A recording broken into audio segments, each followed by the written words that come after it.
amigos telespectadores da Rede Vida de Televisão e do programa Páginas Difíceis da Bíblia. Bem, não veio com outra lista?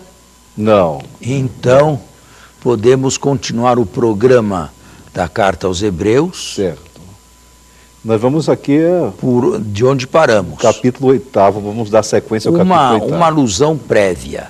Na Bíblia não existe nada de menos importante ou mais importante. Não se deve fazer uma leitura selecionada. Eu só leio o que me interessa. Não. Se o Espírito Santo inspirou tudo, é porque tudo é objeto ou tudo nos conduz à salvação. É verdade, existem páginas inteiras do Antigo Testamento que não são mais atuadas por nós cristãos.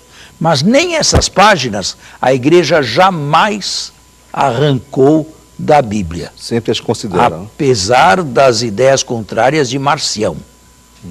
Sempre as considerou parte da Bíblia. Por quê? Ainda que fossem imperfeitas e muito imperfeitas, como algumas páginas do livro do Levítico, é bom conhecer o imperfeito para se ir dele ao perfeito, porque Deus não fez suas verdades caírem do céu e não as impôs de uma vez só.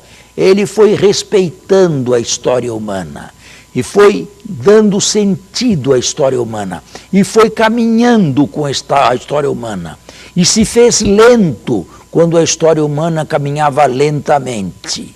Deus não andava na frente, e por isto mesmo é bonito ler o que está superado para vermos na grande história os inícios da salvação. Nós dizemos que o cristianismo está para sempre enraizado no judaísmo. E o próprio Jesus, saibamos ou não, queiramos ou não, foi um bom judeu. E um judeu do nascimento, da circuncisão, até o final da sua vida. Embora esta mesma vida pública desagradasse a muitos dos seus ouvintes, sobretudo o alto clero de Jerusalém. Mas tudo na Bíblia é bonito, e esta carta aos Hebreus é maravilhosa para quem entende, quem tem os comentários, e teve a graça de ter os comentários aqui que nós dela já fizemos e estamos fazendo ainda. Bom, isto dito, sim. Agora, Diácono Albérico, pode começar de onde paramos há 15 dias atrás. Isso, nós vamos aqui no capítulo 8, a partir do versículo 8 também. Diz assim: Ele faz com efeito uma repreensão. Dias virão, diz o Senhor, nos quais realizarei com a casa de Israel e com a casa de Judá uma nova aliança. Não como a aliança que fiz com os pais deles, no dia que os conduzi pela mão, para fazê-los sair da terra do Egito, pois eles mesmos não mantiveram a minha aliança, por isso não me interessei por eles, diz o Senhor. Eis a aliança pela qual ficarei unido ao povo de Israel, depois daqueles dias, diz o Senhor. Porei minhas leis na sua mente, e as escreverei no seu coração, e eu serei seu Deus, e eles serão meu povo. Ninguém mais ensinará o seu próximo, e nem o seu irmão, afirmando, conhece o Senhor, porque todos me conhecerão, do menor até o maior. Porque terei misericórdia das suas faltas, e não me lembrarei mais dos seus pecados. Esta é a mais longa citação do Antigo Testamento no Novo. Parece que está lá em Ezequiel. É a mais longa, está em Jeremias, capítulo também. 31, versículos 31 e 34. E certo. Tem um comentário também em Ezequiel 36. Isso. Bem, em primeiro lugar, uma aliança antiga que eles quebraram. E, de fato, as alianças com Moisés e com o Deuteronômio eram alianças bilaterais. As duas partes se comprometem. Se uma delas falhar, a aliança é quebrada. Rompida, exatamente. O que aconteceu? Deus sempre foi fiel, mas Israel nem sempre. As mais das vezes foram infiéis e por isso mesmo varridos da história. Israel em 722 a.C., Judá em 587 a.C., varridos para longe da terra prometida. A literatura deuteronomista se interessa pelo povo de Israel durante a posse da terra permitida, que se iniciou como promessa e terminou banindo-os de lá como castigos, ou como castigo. Esta aliança foi quebrada. Eles podiam perfeitamente se perguntarem: haverá outra aliança? Haverá um futuro? Imagine os ânimos daqueles que restaram vivos no cativeiro de Babilônia. Haverá ainda uma nova aliança? Bem, se diz que esta aliança foi quebrada, acabou-se. Esta não existe mais. Então era preciso uma nova aliança. O texto sacerdotal do Pentateuco, o mais recente, o mais tardio, embora o Pentateuco todo seja tardio, afirma promessas feitas por Deus a Abraão, bem antes de Moisés, bem antes de Josué, bem antes da terra prometida, bem antes de Davi e da monarquia, bem antes de Salomão e o templo. Esta aliança sacerdotal, que pode ser lida nos capítulos 15 e 17 do livro do Gênesis, é uma aliança unilateral. Israel aprendeu a lição. Uma aliança unilateral, ou seja, Deus só se compromete. E se Deus só se compromete, ele leva a bom termo, ou a bom término, as suas promessas, porque ele é fiel a si mesmo. Agora, Paulo, no Novo Testamento, vê esta promessa de Jeremias concluída nas comunidades cristãs. Elas são aquilo que Jeremias dizia, uma nova aliança com verbos todos do futuro do indicativo. Paulo vê presente já em Cristo e na comunidade de Corinto, que não é uma comunidade tipo escrita de papel, mas feita de corações humanos, vê nesta vida dos coríntios a realização desta promessa aqui. E ele acaba dizendo, assim sendo, ao falar de nova aliança, estamos aqui com Paulo na nova aliança, tornou velha a primeira. Ora, o que se torna antigo e envelhece está prestes a desaparecer. A velha aliança. E hoje temos apenas a nova aliança. E a velha apenas nas páginas, para que nos lembremos de como foi a paciência de Deus conduzindo o povo da antiga aliança até chegarem à plenitude dos tempos, à nova aliança. Agora, atenção. Eu lhes darei um coração novo, porei o meu espírito dentro deles. Isto aqui tem o perigo de ser entendido de maneira romântica.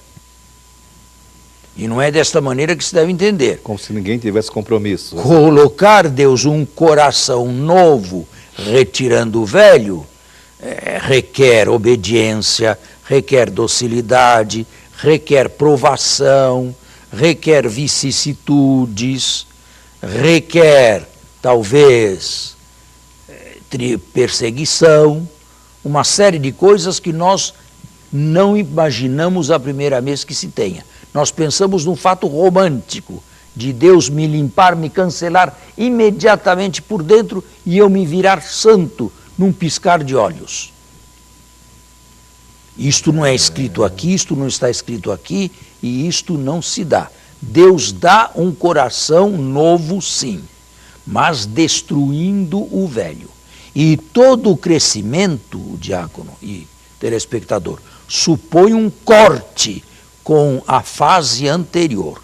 E este corte quase sempre é doloroso, mas é a condição para o crescimento. É a renúncia, né? É. Romper, renunciar. Tá certo? Agora Certo. Continue. Então agora vamos ao capítulo. Está no horário? Sim. Pode continuar ainda um pouco? Só um minuto. Só um minuto temos. Não sei se vale a pena. Agora seria o capítulo 9, Agora né? o 9. Seria entrar no capítulo 9. Não, em um minuto não se dá para ler dá nada. tempo. Bom, ficou claro o que foi dito? Ficou muito claro, né? E ela vai ser refeita ainda, ela vai ser repetida ainda nesta carta, mais adiante. Mas isto temos que ver com mais vagar. Estamos de volta ao nosso segundo bloco. E agora sim, Agora entrar. podemos ler o capítulo 9. Vamos lá. Também a primeira aliança... Aquela que já não existe mais. Certo. Tinha, com efeito, ritual para o culto e santuário terrestre. O Templo de Jerusalém. Pois instalou-se uma tenda, a primeira tenda, chamada Santo, onde se encontravam o candelabro, a mesa e os pães da proposição. Por detrás do segundo véu havia outra tenda, chamada Santo dos Santos, com o altar de ouro, para os perfumes, a arca da aliança toda recoberta de ouro, e nesta o vaso de ouro com o maná, o bastão de Arão que florescera e as tábuas da aliança. Antiga. Por cima da arca, os querubins da glória cobriam com sua sombra o propiciatório. Todavia, não é o momento de falar disso nos pormenores. Já conheciam. Era a antiga liturgia do Templo de Jerusalém. Só que, lendo esse texto aqui, ela era exclusivista. Só o sumo sacerdote podia atravessar o santuário, local apenas do clero, e entrar no Santo dos Santos uma única vez por ano. Por ano, ó. Estando as coisas assim dispostas, os sacerdotes entram a qualquer momento na primeira tenda? Foi o que eu acabei de dizer. Para realizar o serviço cultual. Na segunda, porém, entra apenas o sumo sacerdote, e somente uma vez por ano. E isso não acontece sem antes oferecer sangue por suas faltas e pelas do povo. E existe um texto na Antiga Aliança, no Antigo Testamento, que relata os pormenores deste dia Yom Kippur, que os judeus ainda comemoram até os dias de hoje. É o capítulo 16 do livro do Levítico.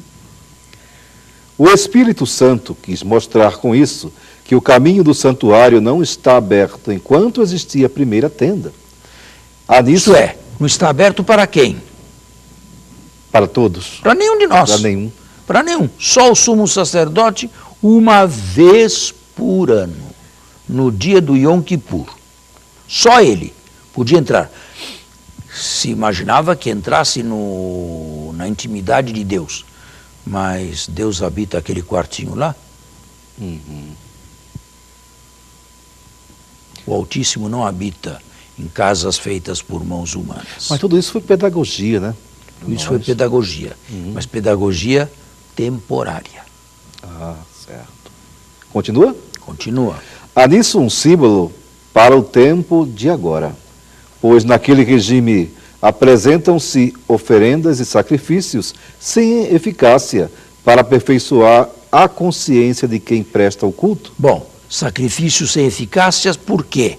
Porque o sumo sacerdote entrava no Santo dos Santos com o sangue de um bode. E o sangue de um animal irracional não tem nenhuma eficácia, nenhum poder para limpar as consciências dos pecadores que somos nós. Não há nenhum paralelismo entre uma coisa e outra, entre nós e os irracionais. Certo. Tudo são ritos carnais. Está vendo? Tudo são ritos carnais.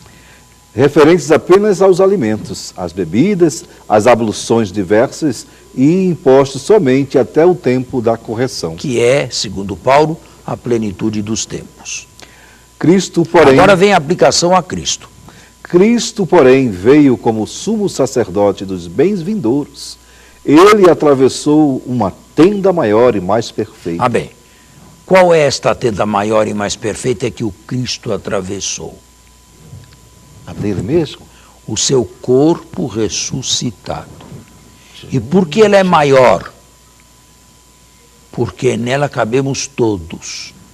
Gente... E por que ela não é deste mundo, ou desta criação? Porque o corpo do ressuscitado não foi criação deste mundo. Ele é a própria tenda através da qual nós podemos sempre, junto com ele, chegarmos nós também no santuário, agora aberto a todos. Ninguém vê o Pai se não for por mim. Também. Exatamente, só que não é Hebreus, seria João, né? Sim. Cristo, porém, veio como sumo sacerdote dos bens vindouros. Ele atravessou uma tenda maior e mais perfeita, que não é obra de mãos humanas, isto é, que não pertence a esta criação. Certo. Entrou uma vez o corpo ressuscitado não pertence a esta criação. Entrou uma vez por todas no santuário, não com o sangue... Que santuário? Não naquele que o sumo sacerdote entrava. Mas em que santuário ele entrou? No próprio... Na presença imediata de Deus, Senhor. Que o ressuscitou e o colocou à sua direita. Este é o verdadeiro santuário, e não aquele quartinho, ainda que fechado com uma tenda. Entrou uma vez por todas no santuário, não com o sangue de bodes e novilhos, mas com o próprio sangue, obtendo redenção eterna. Mais uma vez, não é o sangue de bodes que nos dá uma redenção eterna, mas é o sangue de Cristo. Redenção eterna. Eterna no sentido que de definitiva. De fato, se o sangue de bodes e de novilhos, e se a cinza da novilha espalhada sobre os seres ritualmente impuros, os santifica, purificando os seus corpos, quanto mais o sangue de Cristo, que pelo Espírito Eterno se ofereceu a si mesmo a Deus como vítima sem mancha, há de purificar a nossa consciência das obras mortas, para que prestemos culto ao Deus vivo. Do ritual da antiga aliança, este passa para o existencial, eu já tenho dito isto aqui, na nova aliança. Certo? Mas é interessante que ele está falando, escrevendo, fazendo homilia, pregando, para quem conhece tudo isso, não? Por isso que a minha suspeita é de que ele está escrevendo para... Não é Paulo que escreveu esta carta aqui, nós não sabemos bem quem foi. Quem foi, né? Mas tinha um grande conhecimento. Tinha, mas os judeus também conheciam perfeitamente também, né? A superioridade do seu culto, da sua religião, sobretudo com relação ao paganismo greco-romano, também eles. Continua, né? Continua. Eis porque ele é mediador da nova aliança. Agora existe uma nova aliança de Deus conosco, no sangue de Cristo, e por ter ela sido feita entre Deus e nós no sangue de Cristo, ele é o mediador dessa nova aliança. É ele quem nos une diretamente com o Pai, com Deus, pelo seu próprio sangue. O Senhor até diz que ele é Deus com Deus e homem com homem. Exatamente. Sua morte aconteceu para o resgate das transgressões cometidas no regime da primeira aliança. E por isso aqueles que são chamados recebem a herança eterna que foi prometida. Com efeito, onde existe testamento, é necessário que se constate a morte do testador. Diga sempre aliança-testamento. Aliança é um testamento. Em grego, a palavra é uma só, diateque. Para alianças e testamento. A aliança, a nova aliança, que é ao mesmo tempo um testamento, diga, com efeito, onde existe testamento, aliança-testamento, é necessário que se constate a morte do testador. Porque é aliança-testamento. Então, como todo testamento, é preciso que seja constatada a morte do testador. Só que esta morte foi o início da nova aliança. E é por isso que é melhor chamá-la aliança-testamento. Lê aliança-testamento sempre. Sempre aliança-testamento, né? Isto. No grego, repito, uma palavra só. O testamento, de fato, só tem valor... Aliança-testamento. Aliança-testamento, de fato, só tem valor no caso de morte. Nada vale enquanto o testador estiver vivo. O testador é o Cristo, É né? o próprio Cristo. Ora, nem mesmo a primeira aliança, testamento, isso, foi inaugurada sem efusão de sangue. De fato, depois que Moisés proclamou a todo o povo cada mandamento da lei, ele tomou o sangue de novilhos e de bodes, juntamente com a água, a lã, escarlate, o hisopo, e aspergiu o próprio livro e todo o povo, anunciando: este é o sangue da aliança que Deus vos ordenou. Portanto, a primeira já foi sancionada com o sangue. E a segunda também foi com um sangue bem melhor. Em seguida, ele aspergiu com sangue a tenda e todos os utensílios do culto. Segundo a lei, quase todas as coisas se purificam com sangue, e sem efusão de sangue não há remissão. Portanto, se as cópias das realidades celestes são purificadas com tais ritos, Os ritos terrestres, cópia das coisas celestes. é preciso que as próprias realidades celestes sejam purificadas com sacrifícios bem melhores que estes. Cristo não entrou num santuário feito por mão humana, réplica do verdadeiro, e sim no próprio céu. Este é o santuário onde ele entrou com a sua morte. A fim de comparecer agora diante da face de Deus a nosso favor. E não foi para oferecer-se a si mesmo muitas vezes, como o sumo sacerdote, que entra no santuário cada ano com sangue de outrem. Pois, se assim fosse, deveria ter sofrido muitas vezes desde a fundação do mundo. Mas foi uma vez por todas, agora, no fim dos tempos, que ele se manifestou para abolir o pecado por meio do seu próprio sacrifício. E como é fato que os homens devem morrer uma só vez, depois do que vem um julgamento, do mesmo modo, Cristo foi oferecido uma vez por todas para tirar os pecados da multidão. Ele aparecerá a segunda vez com exclusão do pecado, aqueles que o esperam para lhes dar a salvação. E aí terminamos a parte central, praticamente, desta carta aos Hebreus aí. Falta ainda o capítulo 10º, e só para o sacerdócio de Cristo, falta apenas o 10º. Mas depois tem outros capítulos sobre a fé. Muda-se um pouco de assunto, mas se pode unir as duas temáticas. Isto fica para uma outra, para um sábado que vem, porque hoje agora está encerrado, né? Muito obrigado pela sua presença. Eu que agradeço. E tenham todos um bom final de semana e uma boa semana. Meu caro telespectador, espero que você aproveite bem essas páginas sagradas da Bíblia e que possa realmente crescer na fé, examinando as Sagradas Escrituras. Até o próximo sábado, com a bênção e a graça de Deus.